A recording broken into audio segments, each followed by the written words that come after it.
gatavojās uzstāšanās numura. Беречка, kā tu jūties? Может, оторваться от этого? Могу. Ну, как ты чувствуешь Хорошо себя? чувствую себя, только жарко очень. Красоту навожу. Да, все хорошо.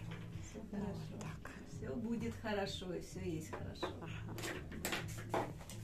Ой, не могу ничего найти тут у себя.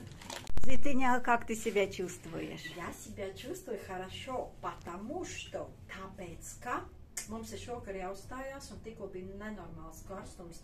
Viss tek, visas ciskas tek, visi kārs, visas sveces tek, bet tikko sacēlās mirklī baigais vējš, pilnīgi vētra. Tas nozīmē, ka liekie cilvēki aizies.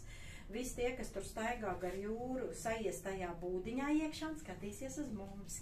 Un vēl zibeņi ies, un tad mums vostočni deja būs, un tad tas baigi efektīgi. Ну, так что как бы все хорошо. Jā, viss ir labi. Вот labi. Вот это наш galdiņš. Наши Aha. эти. Pagad to vētru parādīsim meitenēm. Ā, Pakāžam nu, to vētru, ja, kur sacēlās. Un šitā viss tūkš palikās pilnīgi. Smiltis acīs iet un cilvēks apuk